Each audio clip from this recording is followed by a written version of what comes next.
저는 계속해서 믿음의 사람들이란 주제를 가지고 설교를 해왔습니다.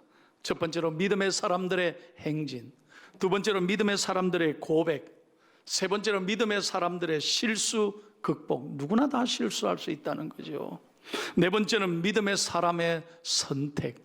오늘은 마지막으로 다섯 번째, 믿음의 사람들의 사명이란 제목을 가지고 설교를 하려고 합니다.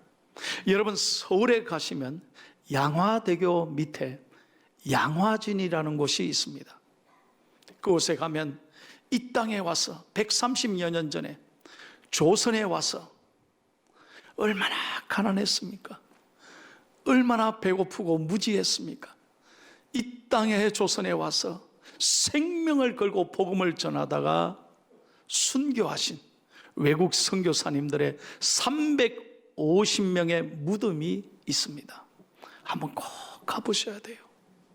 참 그곳에 가면 은혜를 받습니다.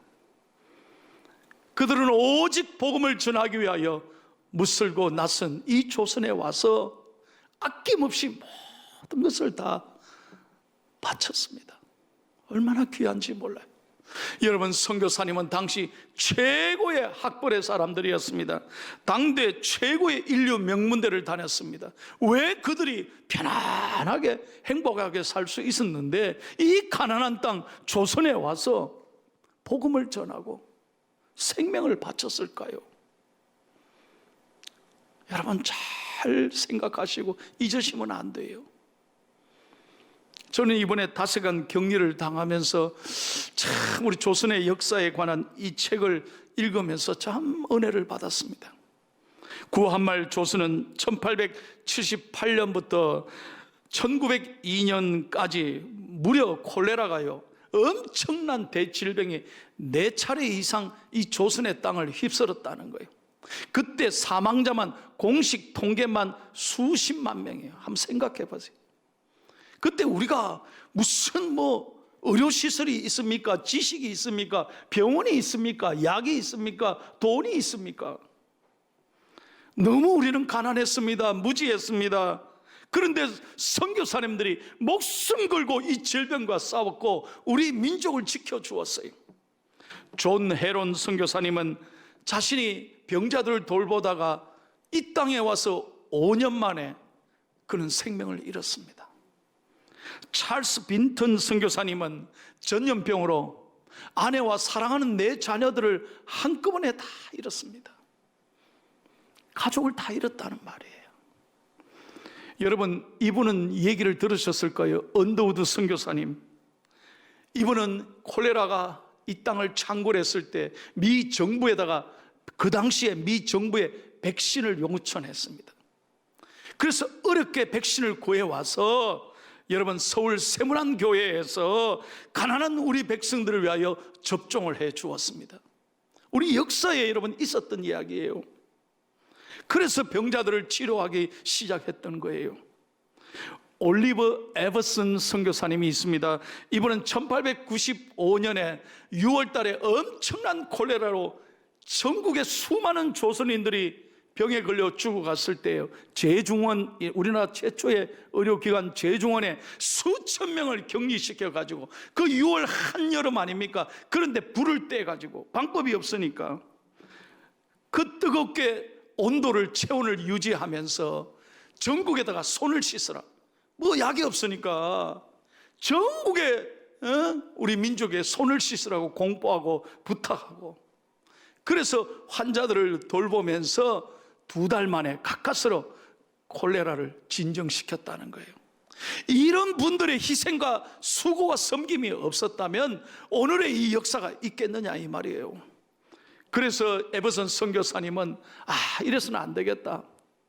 이 조선의 땅에 병원을 세워서 체계적으로 가르쳐야 되지.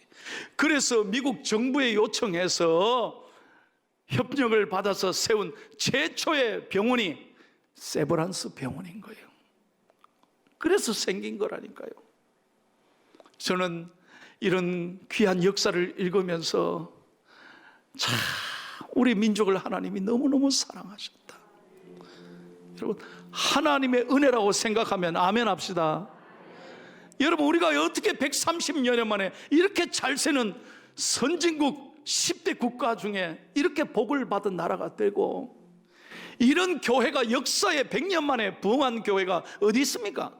한국 교회들이 이렇게 복을 받은 이유가 어디냐는 거예요. 우리가 잘했습니까? 우리가 힘이 있었습니까? 아닙니다. 하나님의 은혜요, 선교사들의 아낌없는 헌신과 수고와 사랑 때문에 우리가 있는 줄로 믿습니다. 우리는 세상의 모든 것 잃어도 오직 예수님께 소망을 두고, 다시 한번, 오직 예수님께 소망을 두고 믿음으로 살아가야 될 하나님의 사람들인 줄로 믿습니다. 왜요? 사명이 있기 때문에. 저와 여러분은, 우리 그리스도인들은 이 세상을 할 수 없이 되는 대로 사는 사람이 아니라 사명으로 사는 사람인 줄로 믿습니다. 이걸 잊어버리면 안 돼요. 사명이 있는 사람은 하나님이 책임지시는 거예요. 절대로 하나님 버리지 않으시고, 사명으로 사는 사람은 하나님이 끝까지 붙잡아 주시고 동행해 주시는 줄로 믿습니다. 오늘 본문 말씀은 우리가 너무나 잘 아는 요나서입니다. 하나님은 요나를 불러서서 니느웨로 가라고 말씀하십니다. 왜? 곧 니느웨가 망할 것이기 때문입니다. 그런데 요나는 하나님의 말씀에 순종하지 않았습니다. 그래서 하나님께서 다시 요나를 부르셔서 두 번째로 말씀합니다. 1절 말씀 다 같이 읽겠습니다. 시작. 여호와의 말씀이 두 번째로 요나에게 임하니라. 요나는 다른 건 몰라도 이것만큼은 순종할 수 없었습니다. 왜? 니느웨는 그 당시 이스라엘을 가장 괴롭혔던 나쁜 나라 아수르의 수도인 거예요. 우리 민족을 힘들게 했던 사람인 거예요. 어떻게 그런 사람에게 내가 가서 복음을 전할 수 있는가? 나는 못합니다. 나는 절대로 니느웨로 못 갑니다. 그래서 다시스로 도망을 간 거예요. 그러나 하나님은 요나를 다시 부르십니다. 여러분, 여기서 깨달아야 돼요. 여러분, 하나님은 모든 민족을 똑같이 차별 없이 사랑하시는 하나님인 줄로 믿습니다. 한 사람도 빠짐없이 구원받기를 원하시는 하나님이시라는 거예요. 다시스로 가는 길은 내가 편한 길이에요. 나를 사랑하고 나를 잘 아는 사람들이 원하는 길이에요. 그러나 니느웨로 가는 길은 나를 힘들게 하는 사람의 길이에요. 고통의 길이에요. 좁은 길이에요. 내가 가고 싶지 않은 길이에요. 그러나 하나님은 뭐라고 말씀합니까? 차별하지 말고 모든 민족이 구원받기를 원하신다는 거예요. 여러분, 여러분의 니느웨가 어디인지를 잘 생각해 보세요. 우리는 나를 힘들게 하는 그 사람도 하나님이 사랑하시는 사람이란 걸 분명히 아셔야 돼요. 그래서 그 사람도 구원받아야 될 사람이라는 거예요. 저는 말씀을 깨닫고 은혜 받았어요. 우리를 힘들게 한 일본 민족도, 저 불쌍한 북한의 동력에 우리의 북한 동포들도 우리가 늘 눈물로 기도해야 될, 우리의 사랑의 빛을 나눠야 될 하나님이 사랑하시는 민족인 줄로 믿습니다. 여러분, 3절 말씀을 다 같이 읽겠습니다. 계속해서 하나님이 이렇게 말씀하잖아요. 시작. 요나가 여호와의 말씀대로 일어나서 니느웨로 가니라.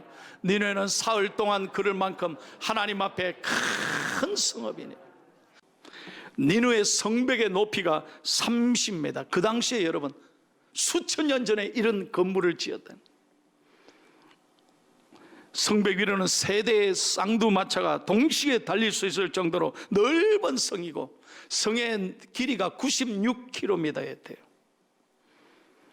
60m 높이에 달하는 망대가 1200개 세워져 있어요. 큰 도시. 그 당시 이 니느웨 성읍의 주민들은 한 60만 명 됐다고 봅니다. 한 100만 명까지 되었을 거예요. 엄청난 숫자죠. 그런데 하나님은 니느웨로 가라고 말씀하지 않아요. 다시스로 가라. 다시스로 가는 그 사람에게 니느웨로 가라. 니느웨로 가라. 그 길은 바로 원수가 친구가 되고 저주가 축복이 되는 길이에요. 하나님의 생각은 우리 생각과는 다른 거예요. 여러분, 사실 한번 생각해 보세요. 불순종한 요나를 대신해서 얼마든지 보낼 사람이 있었을 거예요. 그런데 하나님은 요나를 또 부르시는 거예요. 하나님의 역사는 놀라운 것입니다. 우리가 아무것도 아니어도요, 하나님이 우리를 부르신다, 하나님이 나를 쓰신다, 그 사명을 주신 하나님께 여러분 감사하며 살아가기를 축복합니다. 우리가 아무것도 아니에요. 오래 살면 100년도 못 살 것을 마치 1000년이 살 것처럼 착각하고 영원히 내 것처럼 여러분 그렇게 교만하지 마세요. 내 것 아닙니다. 아무것도 아닌 거예요. 저는 제 평생에 처음으로 닷새간을 코로나에 갇혀 있었어요. 여러분, 제가 매일 다니는 사람이잖아요. 닷새 동안요, 문 밖을 못 나가요. 갇히는 날 검사 콧구멍 쑤시고 나오는 날까지 또 콧구멍 쑤시더라고요. 아침 9시에 보건소 가서 딱 검사받고 그 다음날 음성 판정 받기 9시간, 문자로 올 때까지 24시간은요 피가 마르는 거예요. 만약에 제가 코로나에 걸렸다고 생각 한번 해봐요. 이거 어떻게 되나 이 말이에요. 우리 교회는 완전히 문 닫아야 돼요. 온 우리 교인들이 전수조사를 해야 돼요. 그러니 24시간 동안은 마지막 검사 받고 나올 때는요 잠이 안 오더라고요. 하나님 앞에 밥이 맛이 없어요. 내 평생에 그렇게 밥 맛없는 건 처음이에요. 닷새간요 제가요 회개를 많이 했어요. 처음으로 제 혼자 격리돼 있으면서 끼니마다 제가 밥을 하고 설거지를 하잖아요. 그러니 제 손이 주부 섭진이 걸려가지고 안 하던 설거지를 해보니까 얼마나 이번에 아내에게 미안한지 내 아내에게 전화를 했어요. 여보 미안해, 회개. 막 웃더라고요. 너무 고마움을 모르고 살았어. 이렇게 갇히고 보니까 아무것도 아닌 거예요. 인생이 아무것도 아니야. 여러분, 하나님께서 우리가 잘나서가 아닙니다. 우리가 똑똑해서가 아니에요. 요나 말고도 얼마든지 부를 수 있었을 거예요, 하나님은. 그런데 왜 불순종한 요나를 하나님이 들어 쓰시는가? 여러분 잘 생각해야 돼요. 우리는 남은 인생 나를 위해 살 것이 아니라 오직 여호와의 영광을 위하여 사명을 깨닫고 살아가야 되는 줄로 믿습니다. 비록 힘들고 어렵지만 여러분 하나님의 은혜를 잊어버리지 마세요. 여러분이 잘해서 주신 게 아니에요. 수십 년 동안 여러분들이 은혜로 살고 건강하게 살고 자녀들이 다 잘되고 이만큼 하나님 물질의 복을 주시고 신앙의 축복을 주셨다면 이것은 하나님의 은혜인 줄로 믿습니다.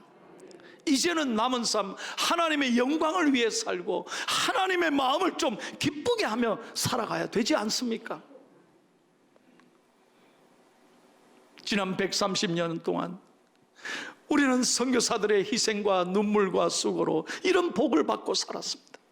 이제는 우리 교회가 우리 성도들이 선교하며 나눠주며 베풀 때 하나님이 기뻐하시는 교회 될 줄로 믿습니다. 얼마든지 우리가 물질적으로 어려워도요 기도하는 선교사는 될 수 있잖아요. 마음만 있으면 얼마든지 선교할 수 있잖아요. 그렇게 하나님의 마음을 기쁘시게 할 때 하나님이 은혜를 주실 거예요. 여러분 오늘 계속해서 말씀 4절 5절을 읽겠습니다.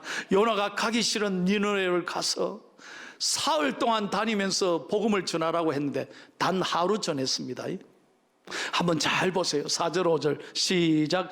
요나가 그 성읍에 들어가서 하루 동안 다니며 외쳐 이르되 40일이 지나면 니느웨가 무너지리라 하였더니 5절 니느웨 사람들이 하나님을 믿고 금식을 선포하고 높고 낮은 자를 막론하고 굵은 베옷을 입은지라.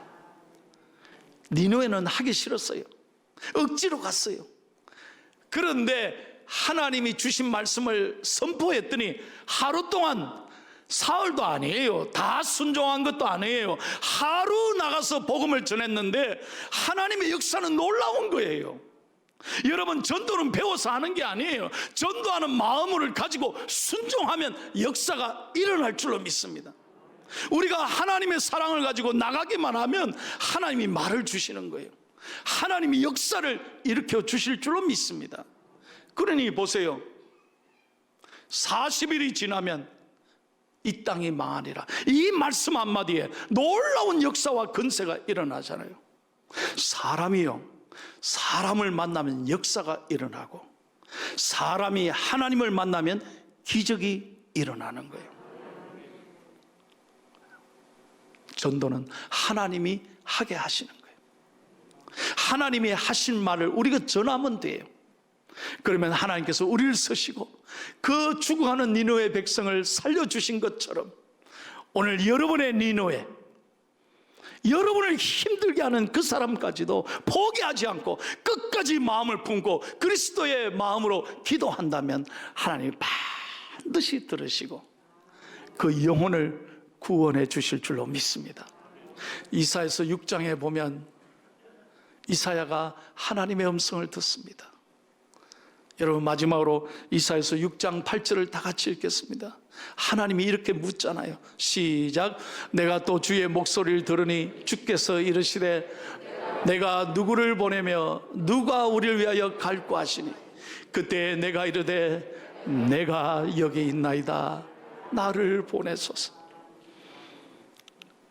여러분, 이사야가 하나님의 음성을 들었을 때 하나님, 나 말고 누구 보내세요? 저 사람이 잘할 것 같은데 저 사람 보내세요. 그러지 않았어요.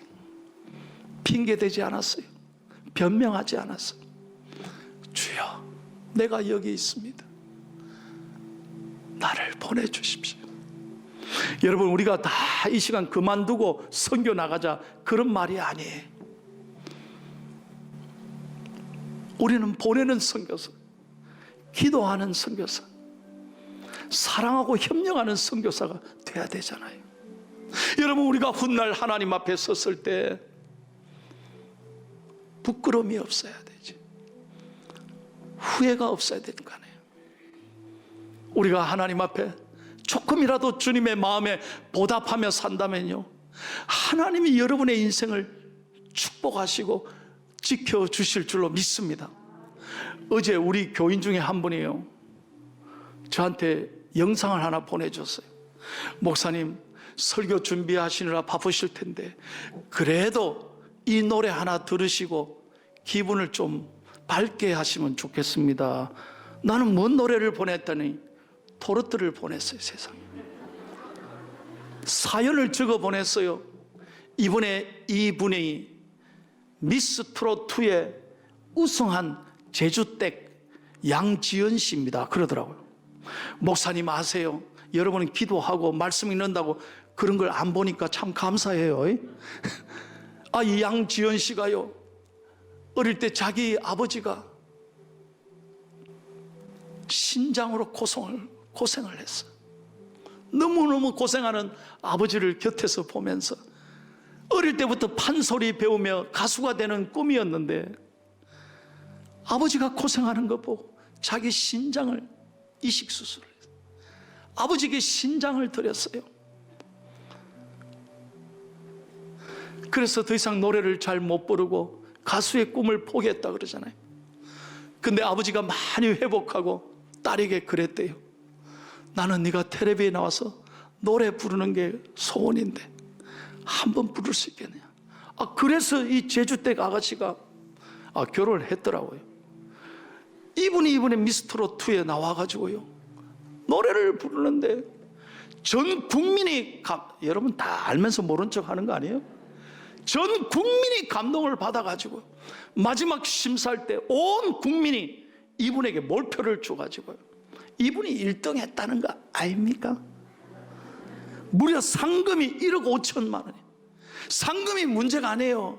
양지연 씨는 완전 떴어요. 우리나라 스타가 됐어요. 지금 왜 그렇습니까? 부모님의 사랑에 보답하는 그 마음을 국민이 감동을 받았다. 제가 뭐 토르트 얘기하려고 그런 게 아니에요.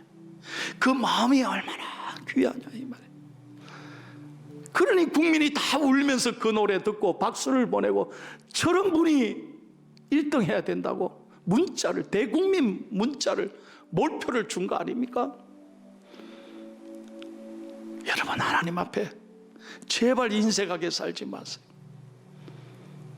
주님 앞에 서는 날 부끄러움이 없어야지, 후회가 없어야지.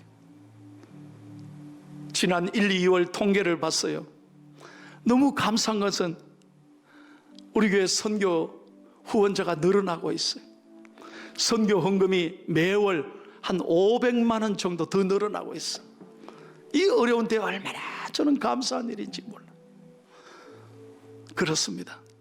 하나님은 하나님을 위하여 마음을 쏟고 눈물을 뿌리며 기도하며 귀한 정성으로 하나님께 드리는 자마다 반드시 하나님은 기뻐 받으시고 축복해 주실 줄로 믿습니다. 하나님은 여러분의 수고와 희생을 기억하시고 복을 주시는 하나님이시다 이 말. 사랑하는 성도 여러분, 130여 년 전 우리 땅 조선에 그 귀한 선교사님들이 이 먼 곳에까지 와서 생명을 바쳤습니다. 귀한 사랑으로 헌신해서 오늘의 대한민국이 있고 오늘의 한국교회가 있습니다. 이제는 우리가 선교해야 될 자, 이제는 우리가 나누어줘야 되는 거예요. 우리 포항중앙교회가 세계의 중앙교회 되고 하나님을 기쁘시게 하는 아름다운 교회 될 수 있기를 축복합니다. 이 사명 잘 깨닫고 기죽지 말고 포기하지 말고 불평이나 원망하지 말고 사명을 새롭게 하고 사명으로 감사하며 살아가는 저와 여러분이 되시기를 예수님의 이름으로 축원합니다.